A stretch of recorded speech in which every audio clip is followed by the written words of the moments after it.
Sup? Yo. Of the hundreds of stories I have covered on this channel, today's story is going to easily rank in the top 5 most distressing I have ever covered. Damn. Now, there is not any graphic footage or images included. However, there is a very upsetting sequence that happens at the end of this story. And so for that reason, viewer discretion is advised. But before we get into today's story, if you're a fan of the strange, dark, and mysterious delivered in story format, then you come to the right place because that's all we do, and we upload once or twice every week. So if that's of interest to you, please take the like button hostage and force them to wash your dishes while wearing a very long sleeve shirt, but don't allow them to roll their sleeves up. Also, please subscribe to our channel and turn on all notifications so you don't miss any of our weekly uploads. All right, let's get into today's story.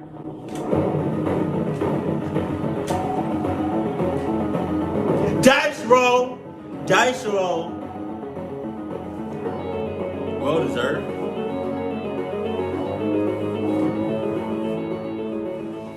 In 1986, Tom Hawks was a 39-year-old father of 2 teenage boys. He had previously been married to his boys' mother, but they had ultimately gotten a divorce. The boys are sus. Their chest is open. And they're young boys. Sus. A year, Tom and his 2 sons were at this local chili cook-off in their neighborhood in Newport Beach, California, when Tom was looking out across the sea of people and he sees this stunningly beautiful woman he's never seen before, and he just finds himself staring at her. And he stares at her so long that this woman, she ends up noticing, and she looks up and kind of smiles and blushes and looks away, and Tom immediately is totally embarrassed because he just got caught staring at her, and so he decides, you know what, I gotta go over there and introduce myself. And so Tom, who's this totally ruggedly handsome, muscular guy with this incredible mustache. Why he look like that, brawny? What's that paper towel? What's that paper towel called? Braun? Arm & Hammer? Something. You got this white guy that has a beard just like that on a paper towel. And he has, I think a black and red flannel shirt. And all you see is like, I think his mustache down. His chest is kind of open. Is it bronze? Something like that. Why he look like that?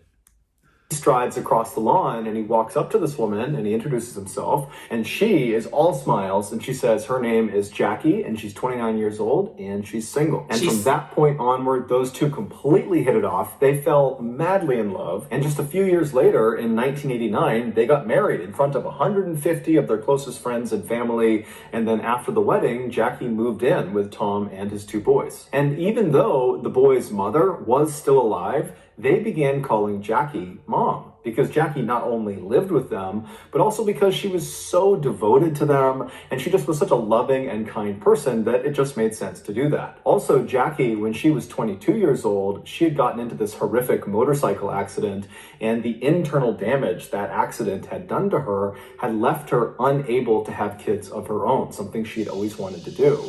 And so when she had the opportunity to be these boys' mother, she really leaned into it. And so she was like this fabulous mother. She looked young as shit. He looked old as shit, and she looked young as shit.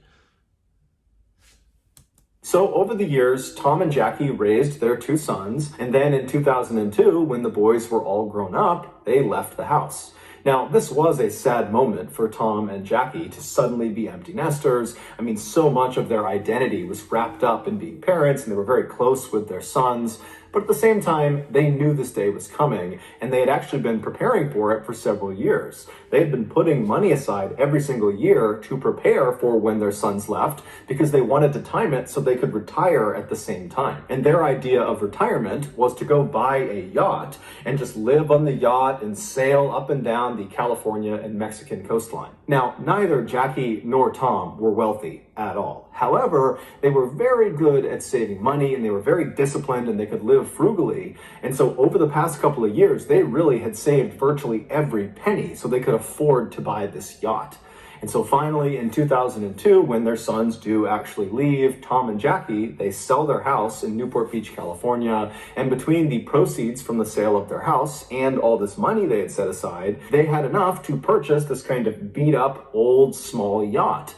And so this yacht they named the Well-Deserved. Even though this yacht was by no means a glamorous yacht like you think of when you hear that word, Tom and Jackie adored this boat. And so as soon as it was theirs and they had docked it in Newport, they moved all of their belongings onto this boat because they're going to live on this boat. And first of all, I did not know you could live on a yacht. So they're going to live on the ocean? Can you do things on a yacht that you can do in the house? Like, does the yacht have outlets? Charge your phone? Watch TV and all that? Internet? Take a shower? Bath? You know, microwave? Oven? Refrigerator?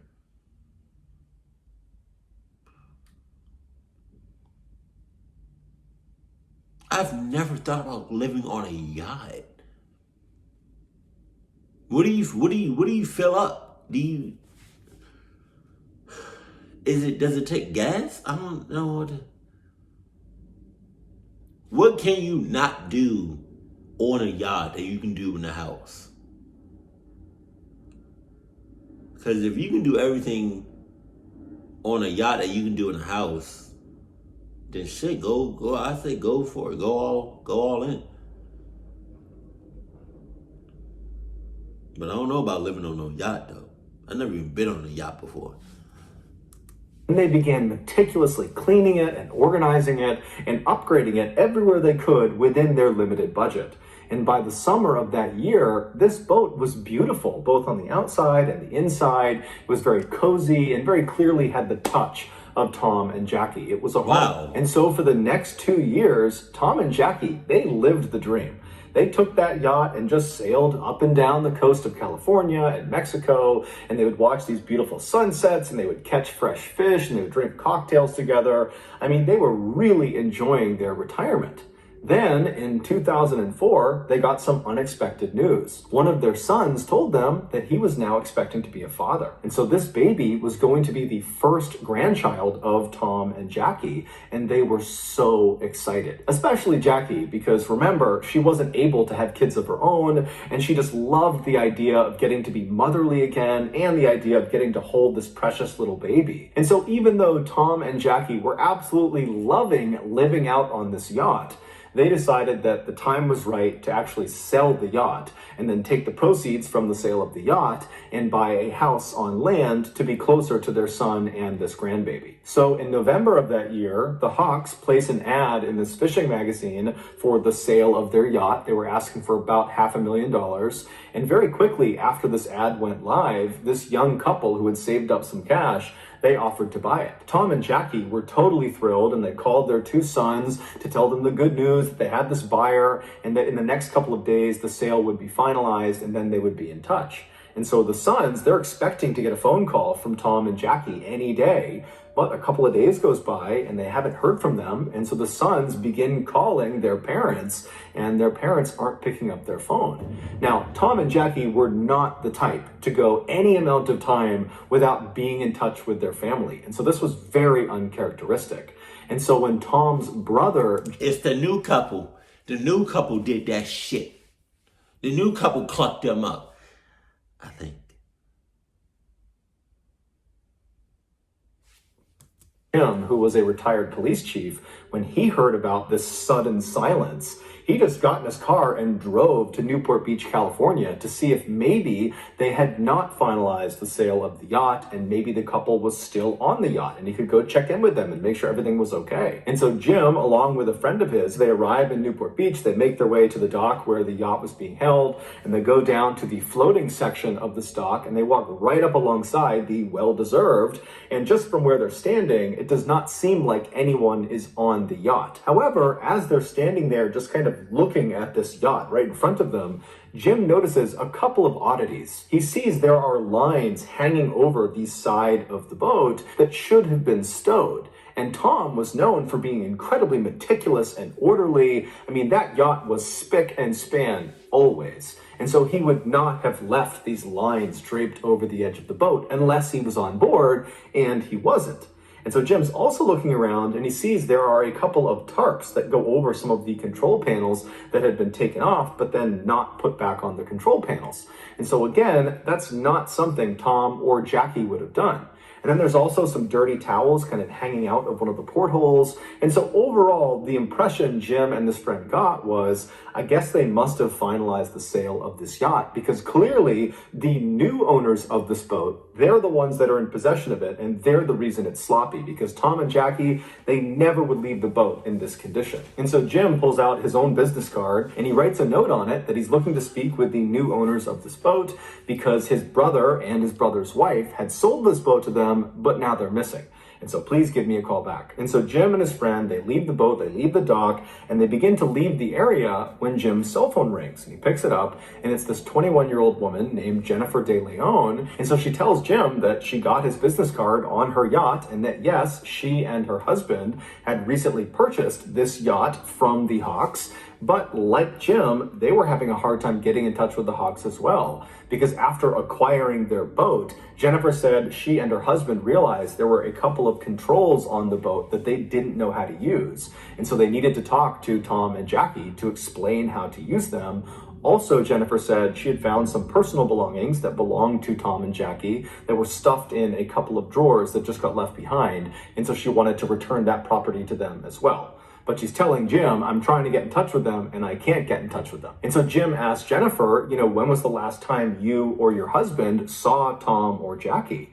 And she would say, the last time we saw them was when we actually finalized the sale of the boat, when we literally gave them the money and we watched them take the money, hop in their car and drive away. Jim asked her if she had any idea where they might have been going. And Jennifer said, we really didn't have that many personal conversations with Tom or Jackie. It was mostly just business stuff. But in the limited personal interactions we did have, Tom would always talk about how he and Jackie planned on buying a house in Mexico in this town that bordered Arizona, because apparently they have a son that lives in Arizona and he's about to have a baby, and they were talking about how they wanted to be very close. Jim thanked Jennifer and asked her, if you hear from Tom or Jackie, please let me know. And then Jennifer says to Jim, same thing to you. If you hear from them, please let me know, because I need to talk to them too. And so they hang up, and Jim is left thinking, what's going on here? And then Jim remembers there's this woman that Tom and Jackie had hired. Her name was Patricia. And for the past couple of years that they had been out on their boat, they knew they would not have great internet. And so they would not be able to consistently be able to pay their bills and pay taxes. And so they had hired this woman, Patricia, who was also a friend of theirs, to basically pay their bills and manage their finances. And so Jim gets her number and he calls Patricia. And the first thing he asks her is, hey, have you spoken with Tom or Jackie recently? And she says, no, I haven't. And so Jim explains the situation and then asks Patricia, has Tom or Jackie recently made a large deposit into any of their accounts? Because just a couple of days ago, they would have received nearly $500,000. And so Patricia, she checks the accounts and she says, no, there's been no deposits made. And so Jim and Patricia are talking on the phone, trying to rationalize why Tom and Jackie would not have deposited so much money. And they really couldn't come up with a reasonable explanation for it. And so after Jim hung up with Patricia, he just had a bad feeling about what was going on. And so Jim called the Newport Beach Police Department and he officially reported Tom and Jackie missing. The first thing the Newport Beach Police Department did with this missing person report was to do some digging on the new buyers of this yacht, the De Leons. And when they looked at the 25-year-old husband named Skylar, they discovered he was a felon. He had been arrested and convicted of armed robbery and had spent some time in jail for it. And so naturally, the police were immediately suspicious of Skylar De Leon, and really the De Leons in general, because they were the last ones to see the Hawks before they went missing. And so they sent one of their detectives down to the dock to just kind of walk around the yacht and just kind of feel it out, see what's going on down there, see if there's anything unusual.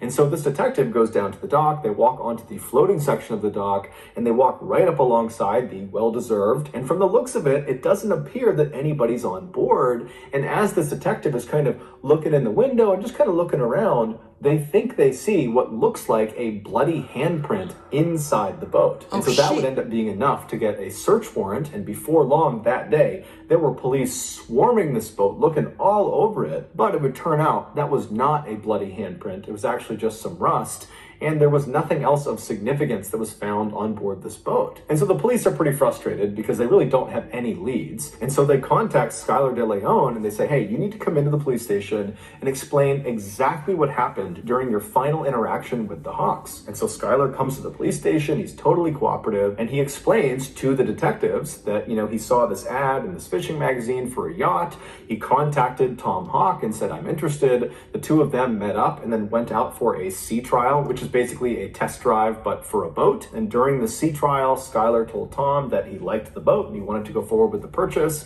And so on November 15th, Skylar, along with his pregnant wife and his young daughter, and also a notary and another person, a friend of Skylar's that was there just kind of as a witness, they go to the parking lot of the dock right near where the yacht is. And then the Hawks show up, Tom and Jackie, and the De Leons literally hand over a suitcase full of cash to Tom, and then Tom and Jackie, with the notary, they signed the sale documentation, basically giving the boat over to the De Leons. And then Tom and Jackie took their suitcase full of cash, hopped in their SUV, and they drove off, presumably to go to Mexico. When the police asked Skylar, how were you able to afford such an expensive vessel? Skylar would tell them that back in the 1990s, he was actually a child star, or kind of. He was an extra on the very popular TV show Power Rangers, and from being on that show, he had made a bunch of money and he had set it aside. And as Skylar is telling the detectives this, he kind of just stops himself at some point and he's like, you know what? That's not really the truth. The reality is the reason we had the money to do this is not because of the cash I got from being a child star. It's actually because I stole the money. It would turn out that armed robbery that Skylar was convicted for and spent some time in jail for, that was because he was stealing money from this drug kingpin. And before he was arrested and sent off to jail, he had managed to take the money that he had stolen and hide it. And then after he had gone to jail and got out again, he came back to his hiding space and he just retrieved the money. But this money was stolen drug money, so it was hot. And so he needed to get rid of it. He needed to launder the money. And so that was why he was buying this yacht. He was going to buy it with this dirty money in bulk, in cash, and basically transform this hot, dirty money into this yacht. And then he was going to sell the yacht and get clean money for it. And so the police are totally shocked at this confession because Skylar has just completely incriminated himself in a money laundering scheme. But the police would ultimately say to Skylar, you know what? We're not going to charge you with money laundering because you're being so forthright and helpful with this investigation. And so they let Skylar go. The police would go on to interview.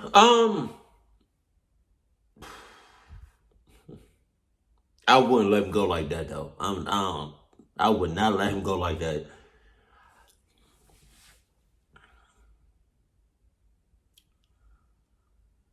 I would have gave him some sort of charge. Nah. Skylar's wife, Jennifer, as well as the notary, and also that other friend who had come along for that final sale of the boat, who was there as a witness. And so the police interview all three of those people, and they ask them, what was your final interaction with Tom and Jackie like? And they all described the same situation of seeing Tom and Jackie taking the suitcase full of cash and then signing the paperwork, hopping in their car, and driving off. The only detail that seemed to differ amongst these four people who were there was the way Tom and Jackie were acting. Skylar made it seem like Tom was kind of anxious and paranoid about having all this money, whereas the notary said, Tom and Jackie seemed completely normal to me. After all the interviews with these people who had seen Tom and Jackie last, the police felt like they had kind of reached a dead end and just didn't know what to do next. And so they went to the media and asked them to put out a bulletin that had a picture of Tom and Jackie, as well as a picture of their vehicle, and it asked people to come forward if they had seen them. And sure enough, within a couple of days of this bulletin going out on TV, this older couple in Mexico called the police to say the Hawks SUV is right across the street from me right now. It's parked right at the road. And so naturally, the Mexican authorities, as well as American authorities, they rush to this location and they charge up up to the house where this SUV is parked, and they're kind of expecting to find Jackie and Tom inside, or someone that at least knows Tom and Jackie. But when they knock on the door, this guy nobody recognized, someone who was living in Mexico, he comes up to the door and he's looking very confused, and the police ask him, whose SUV is that parked outside? And he said, oh, well, that's my friend's car. And they say, well, is your friend Tom or Jackie Hawks? And the guy's like, no, who's that? The car belongs to Skylar De Leon. This was, of course, the moment when the police realized Skylar was lying to them. He had told police the last time he had seen Jackie and Tom, they had hopped in their SUV and they had driven off. But clearly that was not the last time, because he somehow managed to acquire their car afterwards, and then he gave it to this random person in Mexico. So the police in Newport Beach, they used Skylar's money laundering confession on camera to bring him in. They arrested him on money laundering, and then with him in custody, they searched his home. And inside of his and Jennifer's house, they found all these things that belonged to the Hawks. Things like laptops and video cameras, things Tom and Jackie would not have left behind on the boat. But despite all this evidence connecting Skylar De Leon to the Hawks' disappearance, he maintained his innocence and said this was just a big misunderstanding. And then while he was in custody getting grilled by police, his wife, Jennifer, was also saying the same thing, that Skylar didn't do anything. She was even going on talk shows and talking about how this is just one big misunderstanding and Skylar had nothing to do with the Hawks' disappearance, that they are just as concerned about Tom and Jackie as everybody else is. But the police were not buying it. They knew Skylar knew something that he wasn't telling them, obviously. However, they weren't really getting anywhere interviewing Skylar. He was just kind of saying, look, I had nothing to do with it. And so the police decide, let's go back and re-interview the notary and also that other friend who was there as a witness on that day that the final sale of the boat took place. And so they call the notary back into the police department, and the notary is this woman named Kathleen Harris, who's never gotten in trouble in her life, and she's been a very successful notary for a long time. And so she sits down, and they ask her again to describe her final interactions with Tom and Jackie. And once again, she says, yep, they came over, they signed the paperwork, they took their cash, they got in their SUV, and they drove off. But under follow-on, very intensive questioning by the police, Kathleen would finally break. And she would say, actually, I've never met Tom and Jackie in my entire life. I was paid up front in cash by Skylar De Leon to backdate those sale documents that had already been signed. I have no idea what happened to Tom and Jackie. Next, the police went out and got that friend who was also there at the time of the final sale, that witness. His name was Alonzo Mason. And so they bring him in and they ask him, what was your final interaction like with Tom and Jackie? And at first he stuck to the story that, they got the cash, they hopped in the SUV, they drove off, that's all it was. And the police stop him and they're like, we just spoke to the notary and she said she was lying. She wasn't even there. She had backdated those documents. So we know you're lying.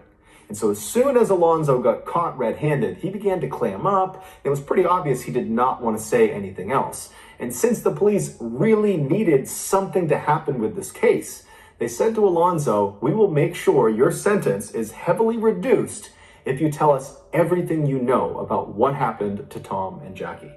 And so Alonzo says, okay, I'll tell you. Alonzo was a young guy, very impressionable. He was in his early to mid-20s, and he was actually a jailer, and he had met Skylar when Skylar was in jail. He was in jail for that armed robbery. And so after Skylar gets out of jail, Alonzo and Skylar somehow stay friends. They spend... It was an inside job, though. It was an inside job. Hold on, money. A lot of time together. And then in November of 2004, Skylar pulls Alonzo aside and he confesses to him that he is in fact an international assassin, that people paid him to kill people, but only bad people, Skylar said. And he says to Alonzo, I have a current contract on two really bad people, Tom and Jackie Hawks, but I need help carrying this out. And so if you will help me carry out this contract, I will give you $1 million US. And so Alonzo's like, man, okay, yeah, I'll help you. And so on November 15th, Skylar, Alonzo, and a third man that Skylar had recruited to be a part of this job. He was this big, muscular, intimidating looking guy who was actually a longtime Southern California gang member. His name was John Kennedy. those three, they show up at the parking lot of the dock, not to finalize the sale of this yacht. They weren't even close to finalizing the sale.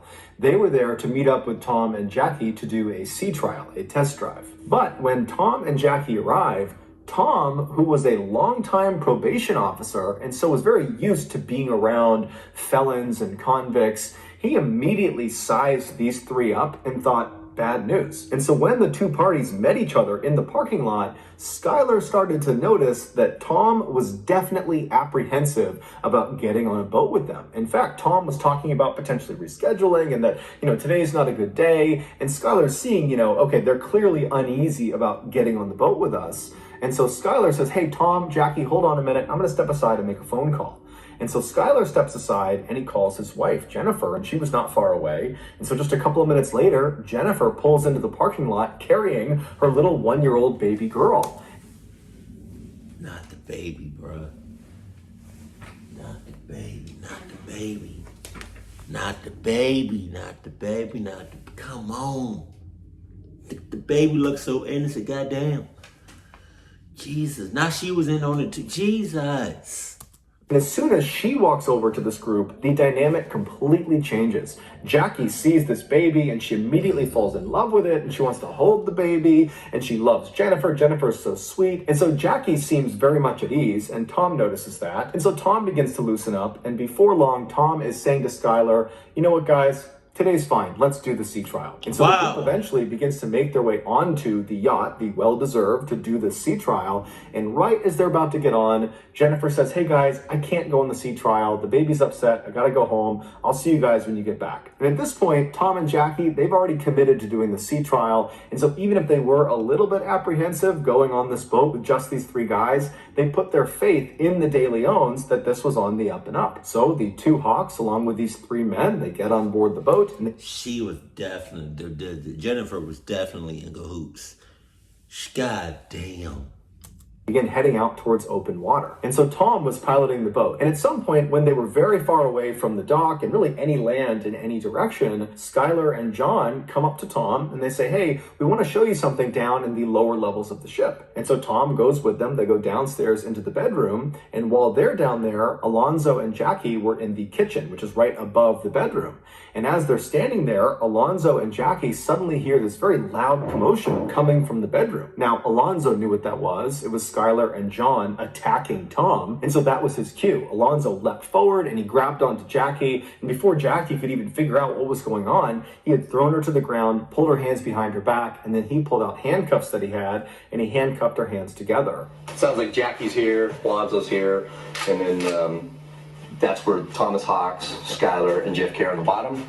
And Jackie hears the commotion. She looks down this way, and this is where Alonzo overpowers her. And as soon as Jackie was subdued in the kitchen, Skylar and John, they come up the stairs, and Tom's not with them, and they grab Jackie, and they walk her down into the bedroom, and Jackie would have seen her husband, Tom. He's been handcuffed, and he's laying on the bed on his back. And so they throw Jackie onto the bed right next to Tom, and immediately Jackie turns around and looks at Skylar and says, why are you doing this to us? We just met your wife. I just held your baby. Why are you doing this? All we want to do is just go back to land and be with our children and be with our grandchildren, please. But Skylar didn't care. He just turned to Alonzo and said, put tape on both of their mouths and their eyes. And as Alonzo was doing that, Skylar went upstairs and began piloting the boat towards the deepest part of the ocean. And so as Skylar is driving this boat, Alonzo and John are down in the bedroom, and Alonzo remembers looking over at Tom, and Tom was comforting Jackie. He had managed to pull his hand up, and he was stroking Jackie's hand, and he was saying to her, it's gonna be okay, no matter what happens to us, we'll be together. Suddenly, the boat stopped because Skylar had reached the deepest part of the ocean, and he called down to John and Alonzo to bring Jackie and Tom up onto the deck. And so Alonzo and John do just that. They march Tom and Jackie up the steps, they bring them out to the deck of the ship, and then Skylar forces them to sign the sale documentation for the boat, as well as have them sign additional paperwork that gave Skylar Skylar access to their bank accounts. And while they were signing these documents, Jackie actually misspelled her last name on one of the signature blocks. She left the S off of her last name. That's not something she would have done by accident. It's pretty clear she did that on purpose to signal to the future that she signed this under duress. After all these documents were signed, the three men led their two captives to the back of the boat. And then once they were standing at the back of the boat, Skylar tells Alonzo, in earshot of Jackie and Tom, to, hey, go to the front of the boat and get the anchor. And so Tom and Jackie, they know that whatever's going to happen to them next, it's not good. And so Jackie begins pleading with them to let them live, let them go back to land, let them see their grandchild. And Tom manages to shake his restraints from John, who was holding him, and he manages to kick Skylar really hard in the groin. But after that, John leapt on top of Tom and Jackie and subdued both of them. And then he positioned Tom and Jackie so they were sitting down back to back with their handcuffs connected to each other. And then Alonzo shows up dragging this heavy anchor and finally gets it all the way over until it's right next to Tom and Jackie. At which point, Skylar grabs the long metal chain that came off of the anchor and he felt around until he got to the very end of the chain. So not the side closest to the anchor that's attached to it, the far other side, the bitter end of this chain. And he reached down and he connected that portion of the chain to Tom and Jackie's handcuffs. And then once he was sure their handcuffs were securely fastened to the end of this chain, Damn. Skylar stood up, walked over and grabbed the anchor, and with quite a bit of effort, he managed to lift it up and threw it over the side of the boat. As soon as that anchor hit the water, all Tom and Jackie would have heard for several seconds would be the sound of all of that loose chain that they were connected to being rapidly pulled off the boat and being sucked down into the water. And so that chain was going up and over this wooden railing, and so all they would have heard is just chain links grinding over the railing until finally the anchor pulled the chain tight, at which point it yanked Tom and Jackie towards the side of the boat. Alonzo would say when this happened, Jackie's head struck the inside of the side of the boat so hard it made this very loud, audible cracking sound. And then Skylar, Alonzo, and John just stood there as Tom and Jackie desperately tried to fight against the weight of this anchor that was trying to pull them off of the boat. Tom was trying to hold on to anything he could to try to hold his wife in place, but eventually the weight of this anchor combined with the movement of the boat was just too much. And so Tom and Jackie were very slowly pulled up and over and off the boat into the water. When they hit the water, they would have been fully alive, fully conscious, as they began their rapid descent to the bottom of the ocean, 3,500 feet below. Alonzo would tell police as soon as Tom and Jackie disappeared below the surface, Skylar let out a woohoo and ran over to the edge of the boat and looked into the water like a giddy child. And he was staring at where they had disappeared and he was just grinning and laughing. And then finally, when the water went calm and there were no more bubbles, Skylar just kind of laughed, turned around, and made his way back to the cockpit and began piloting the boat back towards the dock. Even though Jennifer was not on the boat at the time of the murder, she was equally involved in it. In fact, the attack was her idea. She wanted more money, and she saw this scheme as being a way of doing that. So remember, when she showed up at the dock parking lot with her baby and put Jackie and Tom at ease to help get them out on that sea trial, she was doing that very intentionally to trap Jackie and Tom. She knew what was going to happen out on that boat. She was trying to get them to go so they could be murdered and they could steal their boat. And when Skylar was out on the boat, before, during, and after the murders, he would step aside and call Jennifer to let her know how it was going and kind of get her feedback and ask for advice about what they should do next. With that in mind, one of the darker elements of this case has to do with the video camera that was discovered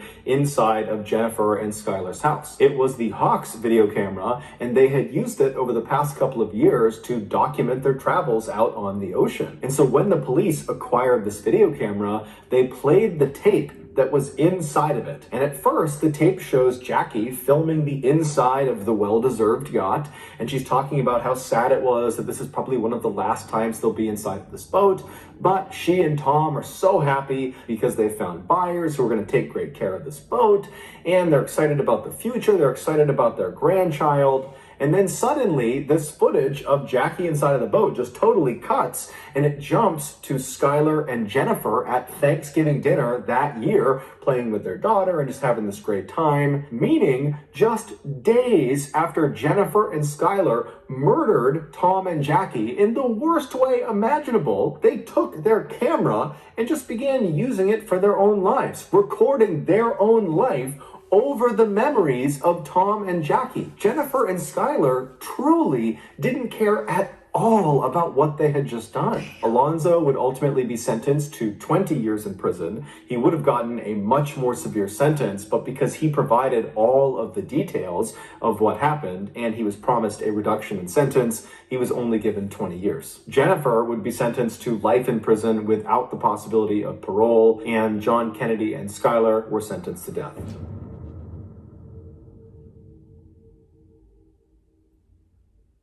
So that's going to do it, guys. If you got something out of today's episode and you haven't done this already, please take the like button hostage and force them to wash your dishes while wearing a very long sleeve shirt, but don't allow them to roll their sleeves up. Also, please subscribe to our channel and turn on all notifications so you don't miss any of our weekly 1 or 2 video uploads. We are now selling merchandise like flannels and hats and sweatshirts and all sorts of stuff. If you're interested, go to shopmrballen.com. If you want to learn about upcoming deals and promotions for our shop, go to our shop's Instagram page. The username is shopmrballen. If you want to get in touch with me, you can direct message me on Instagram or on Twitter. My username is the same. It's MrBallen. I also have a ton of content over on TikTok where my username is also MrBallen. We also have a second YouTube channel called MrBallen Shorts where we post random short videos and lost episodes. We also have a Facebook page just called MrBallen where we post condensed versions of the longer episodes you see on YouTube. If you have a story suggestion, please submit it to our subreddit just called MrBallen. It's linked in the description below. So whether I see you on Instagram, Twitter, TikTok, Reddit, YouTube, Facebook, or some combination, just know that I really appreciate your support. And until next time, that's going to do it. See ya.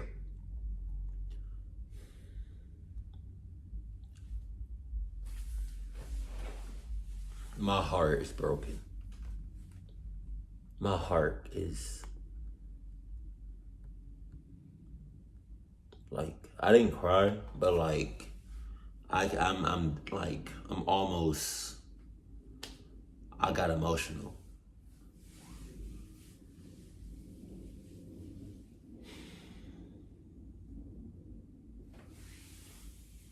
Why do we have people like this? That shit is ass. For 20 years, all of them should have gotten life in prison or the death sentence.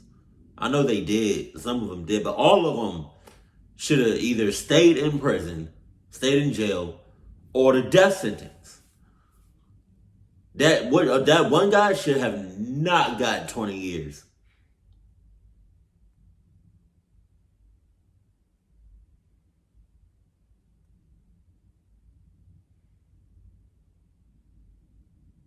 Couldn't an officer be like, I lied or something? Or I didn't say that? And just gave him life in prison? Like,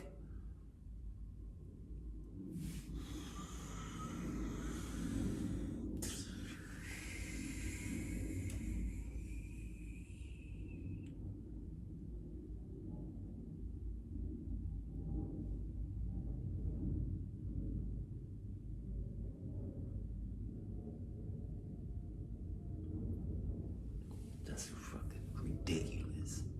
That's crazy. My condolences. I am so sorry. Oh my God.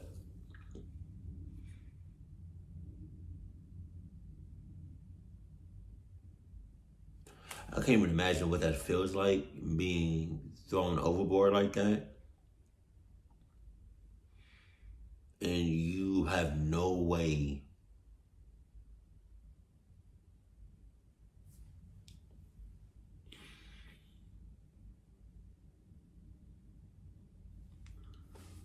keep it cool, keep it classy, and I love you. Stay happy. Bye, family.